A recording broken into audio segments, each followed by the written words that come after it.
us who are here today, and of course, the athletes. The athletes who will be on show on April 4th and 5th.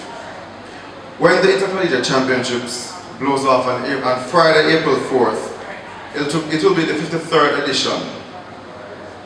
That's a very long time in the history of collegiate sport. 53 years speaks to an extinction and longevity with which the association has been serving the country and providing opportunity for students to discover and of course hone their skills at the sporting level.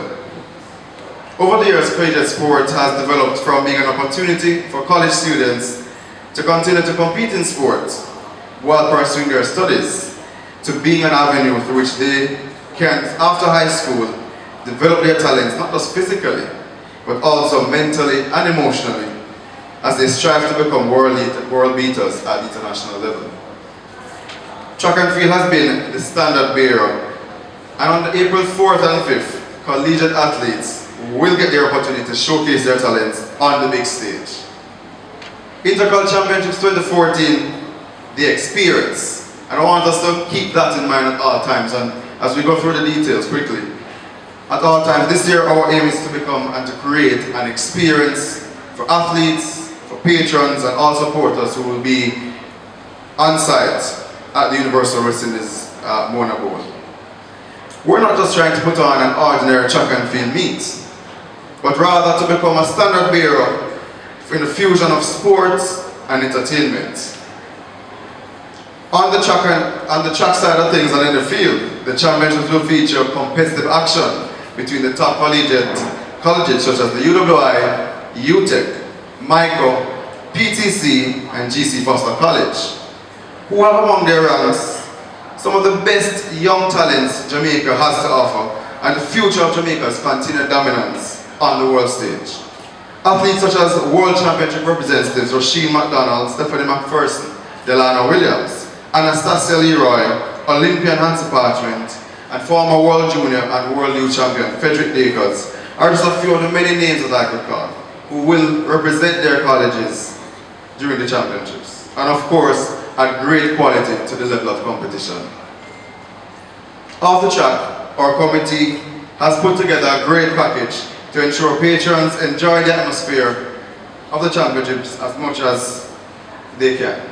We understand clearly that we do not have 138 schools, we do not have 30,000 people filing into a stadium, but we have decided to use what we have as our advantage. We are a universal college-based event, and the experience of a college student is very different than those in a high school or even at the senior level. And I think our event will reflect this in many ways. So we have created a couple new things. The experience zone. And hear me talking about this experience over and over. Because I think persons who go to a sporting event these days don't just go to watch a sport, but they want to be part of an atmosphere. They want to feel, they want to socialize, they want to be able to have that opportunity to hit a number of stones, a number of birds with one stone. So this experience zone is a designated area with our wonderful sponsors booths, giveaways, games and fun activities combined with a designated host who will allow for great participation and interactions with patrons. When you enter the Usain Bolt track and you look left, you will see an execution that has never been seen before at the track meet, certainly at the collegiate level, and a display and execution process that will have a great layout. The inclusion of the cheer championships. Cheerleading is a rising sport in Jamaica and in the various colleges as well.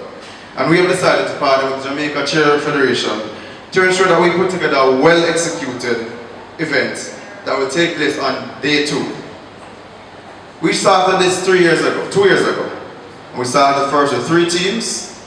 We moved last year to 5 teams. And this year we're expecting to have at least 9 teams participating. The jointure with the Cheer Federation will ensure that we put it on and we execute at a level which is respectable. We're going to be having a mini concert because we think that this is an opportunity for not just sporting talents to be displayed, but also the talents of other students who are in the colleges. And so therefore the fusion of music and sports and that great synergy that it has will be on show, as during the breaks and after the final event on day 2, the Flash Mob and D-Burns band from the UWI, and the Fusion band from the Edamanda College will be showcasing their talents and are expected to bring some exciting and energetic performances to the stage. I think all of our patrons, regardless of age, regardless of background, will enjoy the students' performances.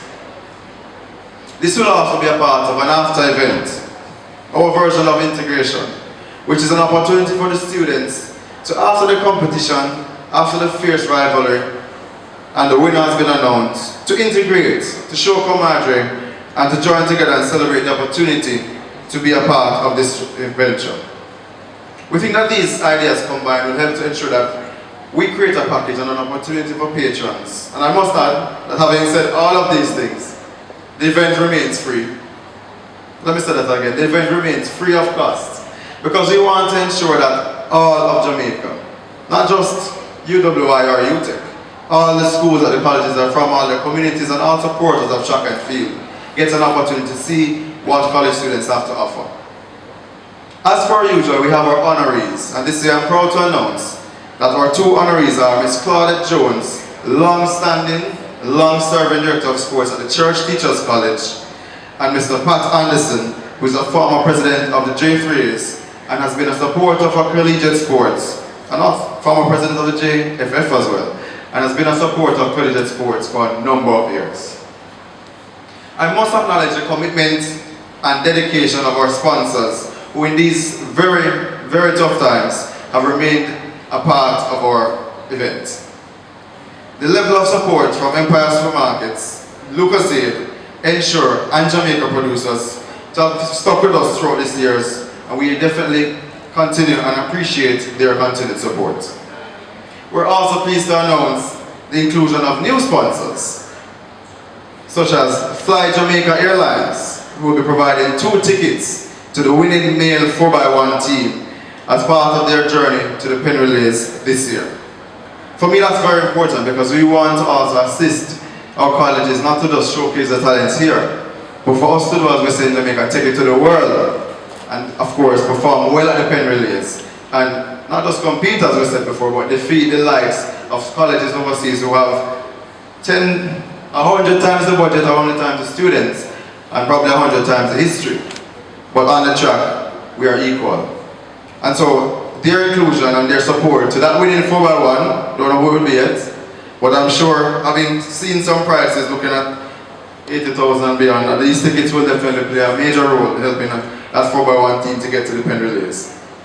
We're also proud of the inclusion of Axe, Degree, Kia Motors, Palace Amusement, Ian and Robbie Spray Painters, and Reggae Jamming, who will certainly add great value to the atmosphere of the event and play a very big role in being a part of that wonderful experience we've been talking about all day, that the patrons will have during the 2 days of competition.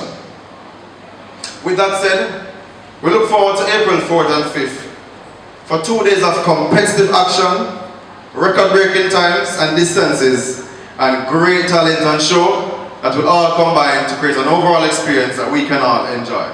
Thank you very much.